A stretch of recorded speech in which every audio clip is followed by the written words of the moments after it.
Hello friends, exam preparation में मैं प्रियंका एक बार फिर से आप सभी का स्वागत करती हूँ। आज डे वाइज सीरीज में जो आपका टॉपिक है वो ब्रिटिश कालीन आयोग और समितियाँ हैं। क्योंकि हम लोग मॉडर्न इंडियन हिस्ट्री कवर कर रहे हैं तो उसमें एक एक करके वही टॉपिक कवर कर रहे हैं जो आपके एग्जाम पॉइंट ऑफ व्यू से रिलेटेड है। और अगर आप इस चैनल पर न्यू हैं तो डेली क्लास ये दोपहर 1 बजे आती है जिसमें हम लोग जीएस सेक्शन कवर करते हैं। आप किसी भी कॉम्पिटिटिव एग्जाम की प्रिपरेशन कर रहे हैं सबके लिए इम्पॉर्टेंट है। इसके साथ साथ आप कोई अदर कॉम्पिटिटिव एग्जाम की प्रिपरेशन करना चाहते हैं जिसमें आपको फुल स्टडी मटेरियल चाहिए तो आप पेड कोर्स ज्वाइन कर सकते हैं। स्टडी फॉर सिविल सर्विसेज का गूगल प्ले स्टोर पर जाइए, आप ऐप डाउनलोड करके वहाँ पर कोर्स परचेज करेंगे और ज्ञान सर कूपन कोड अप्लाई करके आपको तुरंत 20% का डिस्काउंट भी मिल जाएगा। फुल स्टडी मटेरियल प्रोवाइड किया जाएगा, डेली प्रैक्टिस कराई जाएगी, उसके साथ साथ आपको पेड क्विज मिलेगी, टेस्ट सीरीज दी जाती है और आपको PDF नोट्स प्रोवाइड किए जाएंगे। इसके साथ साथ कोई और जानकारी चाहिए तो ये नंबर्स आपको दिए गए हैं, इन पे कॉल या मैसेज करके भी जानकारी ले सकते हैं। तो ये हो गई आपके कोर्स से रिलेटेड जानकारी। तो आप स्टेट पीसीएस की प्रिपरेशन कर रहे हैं या अदर स्टेट पीसीएस, तो आप यूपी पीसीएस की प्रिपरेशन कर रहे हैं, आरओ की कर रहे हैं या अदर स्टेट पीसीएस की भी कर रहे हैं, किसी भी एग्ज़ाम की प्रिपरेशन कर रहे हैं, आपको सारे कोर्सेज की जानकारी उसी ऐप में मिल जाएगी। तो ऐप ज़रूर डाउनलोड कर लें। जो नए इनिशिएटिव्स हैं वो भी आपको वहीं पर मिलेंगे, तो ऐप ज़रूर डाउनलोड कर लीजिए। मैं अब क्लास कंटिन्यू करती हूँ। तो आज की क्लास स्टार्ट करते हैं। इसमें आपको जितनी भी समितियाँ या आयोग हैं एक लिस्ट के फॉर्म में दिए गए हैं, उनका वर्ष, कौन अध्यक्ष रहा या किस गवर्नर जनरल या वायसराय के समय पर यह आयोग या समिति बनी और इसका संबंध किससे था। जितने भी प्रश्न बन सकते हैं इससे वो सारा इस लिस्ट में आपको प्रोवाइड किया गया है। तो सबसे पहले देखते हैं फ्रेजर आयोग। तो ये फ्रेजर आयोग आया 1902 में, इसके अध्यक्ष थे फ्रेजर। तो 1902 में आया तो इस समय गवर्नर जनरल कौन रहा ये आपको याद होना चाहिए। तो इस समय कर्जन था, ठीक है, वायसराय था कर्जन। पुलिस की कार्य पद्धति पर विचार करने के लिए फ्रेजर आयोग का गठन किया गया था। इसके बाद आता है सार्जेंट आयोग 1944 में, इसके अध्यक्ष थे जॉन सार्जेंट। वेवेल के समय पर यह आया था और शिक्षा पर विकास हेतु ये जो आयोग है इसका गठन किया गया था। फिर इस्लिंगटन आयोग, ये अगला आयोग है, 1912 में बनता है ये आयोग। इस्लिंगटन इसके अध्यक्ष थे, उन्हीं के नाम पर है और इस समय हार्डिंग थे। और यह नागरिक सेवा में भारतीयों की जो हिस्सेदारी है इस पर विचार करने के लिए इस आयोग का गठन किया गया था। चौथी है मैगलन समिति, ये 1914 में बनी और मैगलन इसके अध्यक्ष थे। इसके समय पर जो गवर्नर जनरल थे या वायसराय थे वो हार्डिंग्स थे। सरकारी वित्तीय अवस्था से संबंधित सुझाव के लिए समिति का गठन हुआ था। कलकत्ता विश्वविद्यालय आयोग बनता है सैडलर आयोग के नाम से, क्योंकि इस समय माइकल सैडलर इसके अध्यक्ष थे। चेम्सफोर्ड के समय पर बना 1917 में, इसे सैडलर आयोग के नाम से भी जानते हैं, जैसा कि आपने आयोग ही पढ़ लिया। तो यह कलकत्ता विश्वविद्यालय में जो भी दोस्त थे उनकी जांच के लिए यह समिति, ये आयोग बनाया गया था। अगला है अफीम आयोग, ये 1893 में बना और ये लैंसडाउन के समय पर बना था। अफीम सेवन की रोकथाम के लिए अफीम आयोग बना। फिर हर्षल समिति पढ़ लीजिए, ये 1893 में ही ये भी बनती है ये समिति। हर्षल इसके अध्यक्ष थे लैंसडाउन के समय पर ही और ये टकसाल संबंधी सुझाव के लिए समिति गठित की गई थी। नेक्स्ट है दुर्भिक्ष आयोग, ये 1898 में बना। इसके अध्यक्ष थे जेम्स लॉयल और एल्गिन के समय पर। प्रथम दुर्भिक्ष आयोग की रिपोर्ट पर विचार करने के लिए दुर्भिक्ष आयोग बना और फिर से दुर्भिक्ष आयोग एक बनता है 1901 में। इसके अध्यक्ष थे एंथनी मैकडोनाल्ड और कर्जन के समय पर। तो द्वितीय दुर्भिक्ष आयोग की रिपोर्ट पर सुझाव के लिए इसका गठन किया गया था, क्योंकि बार बार आप देख रहे थे अकाल, सूखा, भुखमरी जैसी जो स्थिति हो जा रही थी, तो बार बार कोई ना कोई आयोग या समिति प्रेशर में आकर के ये लोग बनाते थे, लेकिन कुछ खास ये लोग कार्य उस पर करते नहीं थे। सिंचाई आयोग की स्थापना होती 1901 में वोल्विन स्कॉट के द्वारा कर्जन के समय पर और सिंचाई व्यवस्था में सुधार हेतु जो वित्तीय विचार है उसके लिए सिंचाई आयोग की स्थापना की गई। नेक्स्ट है विश्वविद्यालय आयोग 1902 में। थॉमस रैले इसके अध्यक्ष थे कर्जन के समय पे ही और भारतीय विश्वविद्यालय पर की स्थिति पर जो विचार है, माफ़ कीजिएगा यहाँ पर नहीं होगा, तो भारतीय विश्वविद्यालय की स्थिति पर विचार के लिए इस विश्वविद्यालय आयोग का गठन किया गया थॉमस रैले की अध्यक्षता में। इसके बाद भारतीय छँटनी समिति है 1923 में, लॉर्ड इंचकैप इसके अध्यक्ष थे और रीडिंग के समय पर यह बनती है। शिक्षा संबंधी विचार हेतु इसका गठन हुआ। इसके बाद है ली आयोग, इसका गठन हुआ 1924 में। ली जो थे इसके अध्यक्ष रहे और रीडिंग के समय पर ये ली आयोग बनता है। लोक सेवा आयोग की गठन की अनुशंसा के लिए ली आयोग का गठन हुआ, इम्पॉर्टेंट है।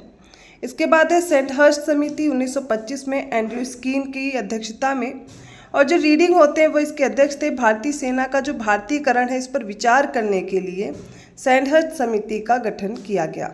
इसके बाद है विटले आयोग 1928 में, जे.एच. विटले इसके अध्यक्ष थे इरविन के समय पर, और श्रमिकों की स्थिति पर विचार करने के लिए इस विटले आयोग का गठन किया गया। कुछ और आयोग पढ़ने हैं, जिसमें अब देखिए लिंडसे आयोग है, 1929 में बना और लिंडसे इसके अध्यक्ष थे इरविन के समय पर। तो भारत में मिशनरी शिक्षा के विकास के लिए लिंडसे आयोग बना। भारतीय वैधानिक आयोग बनता 1929 में फिलिप हार्टोग की अध्यक्षता में, और इरविन इस समय थे। शिक्षा की समिति की समीक्षा करने हेतु इस भारतीय वैधानिक आयोग को बनाया गया। सप्रू समिति इम्पॉर्टेंट है, 1934 में बनी। तेज बहादुर सप्रू इसके अध्यक्ष थे और विलिंगटन के समय पर ये समिति बनती है। अब ये समिति बनी क्यों? तो बेरोजगारी की समस्या की समीक्षा हेतु, ये जो बेरोजगारी व्यापक रूप से फैली हुई थी, इसकी समस्या के निदान हेतु या इसकी समीक्षा हेतु सप्रू समिति का गठन हुआ था। फिर है भारतीय परिसीमन समिति, 1935 में बनती है, लॉरी हेमंड के समय पर, मतलब लॉरी हेमंड इसके अध्यक्ष थे विलिंगटन के समय पर। तो निर्वाचन क्षेत्रों की अवस्था हेतु इस भारतीय परिसीमन समिति की स्थापना होती है। राष्ट्रीय योजना समिति, अगली समिति 1938 में बनी, जवाहरलाल नेहरू की अध्यक्षता में, और लिनलिथगो इस समय वायसराय थे। आर्थिक योजना पर आधारित थी यह राष्ट्रीय योजना समिति। क्रिप्स आयोग याद कर लीजिए, 1942 में बना, स्टोफोर्ड क्रिप्स इसके अध्यक्ष थे लिनलिथगो के समय पर, और भारत के राजनीतिक गतिरोध को दूर करने के लिए क्रिप्स आयोग का गठन किया गया था। नेक्स्ट है कैबिनेट आयोग, 1946 में बना। इसके जो अध्यक्ष थे पैथिक लॉरेंस थे वेवेल के समय पर। तो भारतीयों को सत्ता हस्तांतरित करने पर विचार करने के लिए इस कैबिनेट आयोग का गठन किया गया। फिर बनती दुर्भिक्ष जांच आयोग 1943 में ही। सरवुड इसके अध्यक्ष थे चार्ल्स वेवेल्स के समय पर। बंगाल में भीषण अकाल पड़े थे, उसी के कारणों पर विचार करने के लिए दुर्भिक्ष जांच आयोग का गठन हुआ 1943 में वुड की अध्यक्षता में। नेक्स्ट है इनाम आयोग, ये 1852 में बना।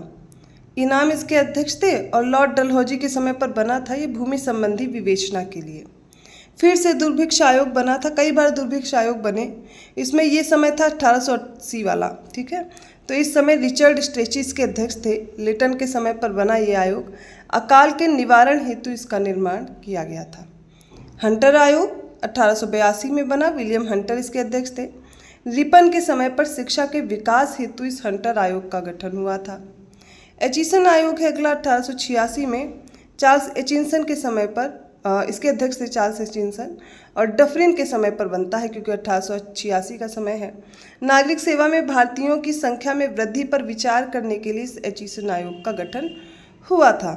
अगला है बटलर समिति, 1927 में बटलर समिति बनी, हारकोर्ट बटलर की अध्यक्षता में। इरविन इस समय थे गवर्नर जनरल या फिर वायसराय की बात की जाए तो। देसी राज्यों और अंग्रेजी सरकार के संबंधों पर विचार करने के लिए इस बटलर समिति का गठन हुआ था।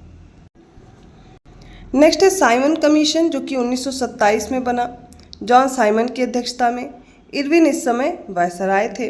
और 1919 का जो अधिनियम आया था, ठीक है, ये मॉन्टेग्यू चेम्सफोर्ड वाला अधिनियम, इस अधिनियम की जो समीक्षा थी उसके लिए साइमन आयोग का गठन किया गया था। 1919 वाला जो अधिनियम था 1927 में। फिर लिनलिथगो आयोग का गठन हुआ 1928 में। लिनलिथगो इसके अध्यक्ष थे इरविन के समय पर, और कृषि संबंधी जो भी समस्याएं फैली हुई थी उन पर विचार करने के लिए इस आयोग को बनाया गया था। अगला है स्कॉट मंक्रीफ कमीशन, 1901 में बना। अध्यक्ष, जैसा कि नाम है इस आयोग का या समिति का, तो ये इसके अध्यक्ष थे स्कॉट मंक्रीफ, ठीक है। और कर्जन इस समय पर वायसराय रहते हैं। सिंचाई से संबंधित था ये आयोग या फिर ये कमीशन। थॉमस रॉबर्टसन कमीशन अगला है, अक्टूबर 1901 में बना। रेलवे पर ये आधारित था थॉमस रॉबर्टसन कमीशन। तो ये कुछ हम लोगों ने आयोग पढ़े हैं, समितियां पढ़ी हैं जो अक्सर करके आपके एग्ज़ाम में पूछी जाती हैं, चाहे तो उनसे संबंधित कोई फैक्ट पूछ लिया जाए या फिर किसके समय पर ये आयोग बना और समय पूछ लिया जाता है। तो आई होप आपको समझ में आएगा। कोई भी दिक्कत है, किसी भी प्रकार का डाउट है या फिर कोई सुझाव भी है, आप मुझे कमेंट करके बता सकते हैं। इसके अलावा आपको इसकी PDF चाहिए या फिर कोर्स भी ज्वाइन करना है, फुल पेड कोर्स आपको ज्वाइन करना है, तो मैंने बताया है आप स्टडी फॉर सिविल सर्विसेज का ऐप डाउनलोड कीजिए, वहाँ पर आपको कोर्स मिल जाएगा।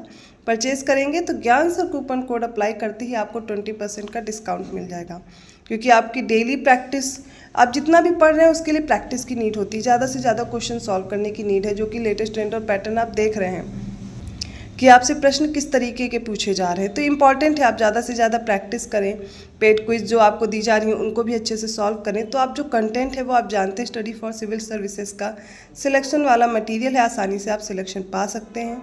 नए पैटर्न को ध्यान में रखते हुए ही डिज़ाइन किया गया है।